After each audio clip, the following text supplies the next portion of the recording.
Shalom, selamat pagi anak-anak hebat ya kelas 1. Apa kabarnya hari ini? Bapak yakin percaya kita semua dalam keadaan ya sehat, perlindungan Tuhan bagi kita semuanya.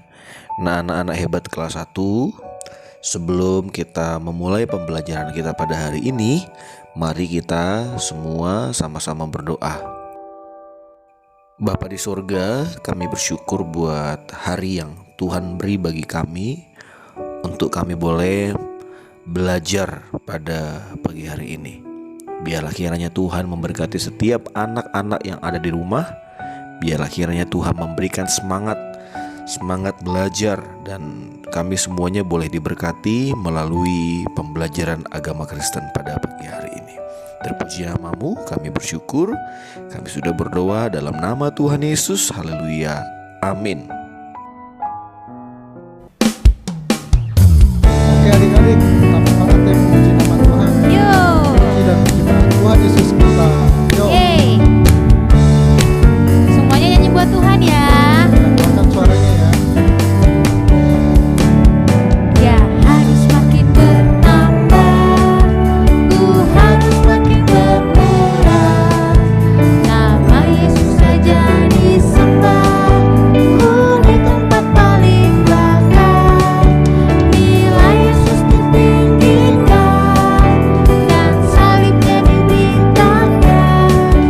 Pasti dia memberi semua orang datang kepadanya sekarang. Bila Yesus ditinggikan, dan salibnya diberitakan. Pasti dia memberi semua orang datang kepadanya sekarang. Yo, tepuk tangan semuanya yuk. Kita puji Tuhan. Oke, tetap semangat ya. Kita nggak puji ini lagi ya. Ya harus makin bertambah, ku harus makin berkurang. Nama Yesus saja disembah, ku di tempat paling belakang. Nilai Yesus ditinggikan, dan salibnya diberitakan. Pasti dia memberi semua orang datang kepadanya sekarang. Bila Yesus ditinggikan, dan salibnya diberitakan. Pasti dia memberi semua orang datang kepadanya sekarang. Datang kepadanya sekarang. Datang kepadanya sekarang. Ya, adik-adik.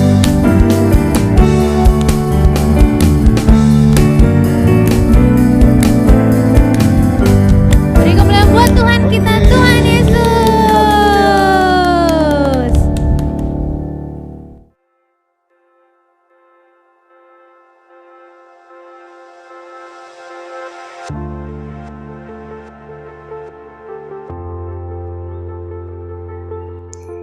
Nah, anak-anak, kita sudah dengarkan satu lagu pujian yang sudah anak-anak dengarkan semua.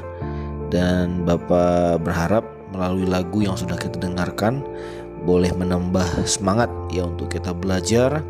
Bahkan kita akan juga mengerjakan soal ataupun tugas yang anak-anak boleh kerjakan di rumah.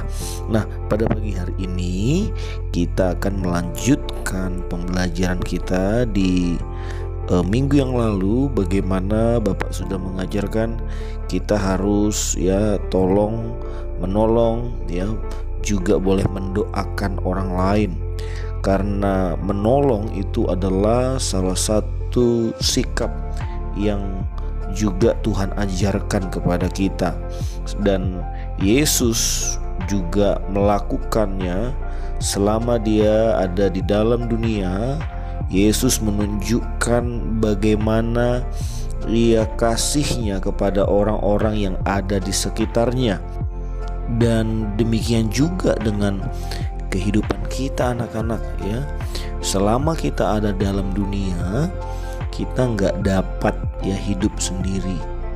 kita memerlukan ya pertolongan orang lain, bahkan kehadiran kita juga boleh hadir bagi orang lain. Nah, setiap orang membutuhkan ya pertolongan.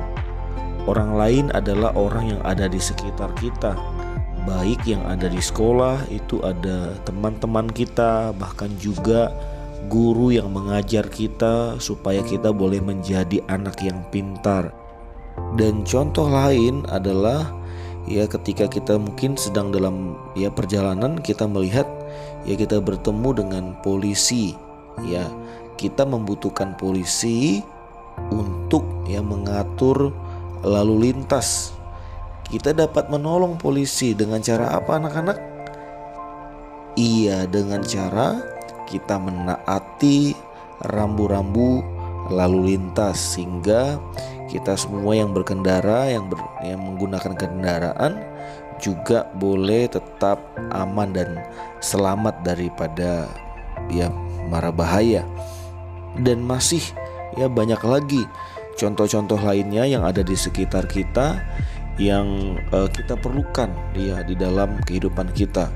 Dan pastinya kita semuanya harus ya saling melengkapi, saling tolong menolong ya di dalam menjalani ya setiap hari-hari kita. Nah, anak-anak, kita akan sama-sama menyaksikan satu tayangan video bagaimana pelayanan Tuhan Yesus juga boleh menjadi teladan yang luar biasa, menjadi teladan yang menolong orang-orang yang ada di sekitarnya. Selamat menyaksikan dan Tuhan Yesus memberkati. Ketika Yesus dalam perjalanan ke Yerusalem, Yesus melewati sebuah desa kecil, tempat 10 orang kusta tinggal bersama. Kusta adalah penyakit kulit. Tandanya muncul bercak-bercak putih di seluruh tubuh. Orang yang terkena penyakit kusta harus tinggal berjauhan dengan orang yang sehat supaya penyakitnya tidak menular. Dan ketika orang sehat melewati mereka, orang kusta harus berteriak, "Najis, najis," supaya orang sehat berhati-hati tidak berdekatan dengan mereka. Waktu itu penyakit kusta belum ada obatnya. Sungguh kasihan ya anak-anak.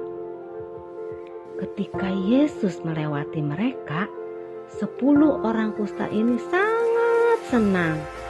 Mereka telah mendengar tentang Yesus dan berharap Yesus dapat menolong mereka. Mereka tidak berani mendekati Yesus, tapi mereka berteriak, "Yesus, Guru, kasihanilah kami! Yesus, Guru, kasihanilah kami!" Yesus memandang orang-orang itu dan melihat penderitaan mereka. Yesus tahu bahwa mereka ingin disembuhkan.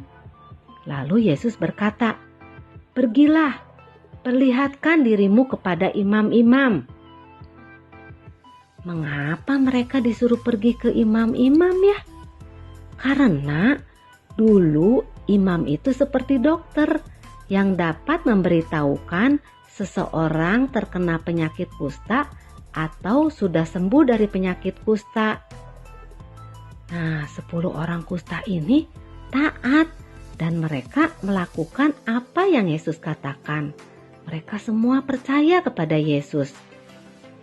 Dan ketika mereka pergi, tiba-tiba di tengah perjalanan, hore, mereka semua sembuh.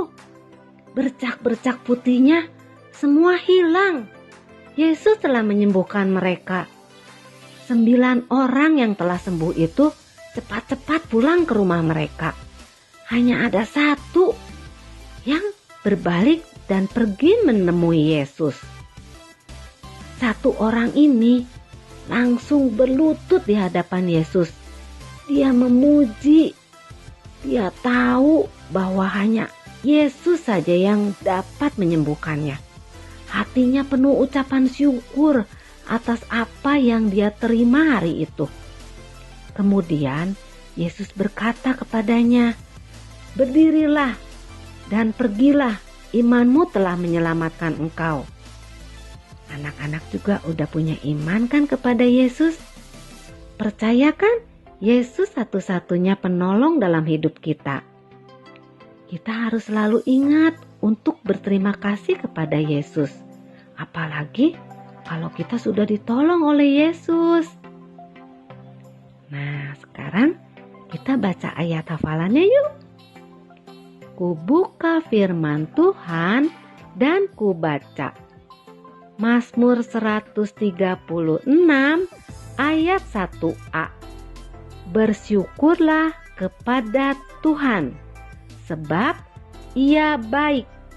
Kututup firman Tuhan, kusimpan dalam hatiku, kuingat selalu, supaya aku tidak berdosa kepada Tuhan.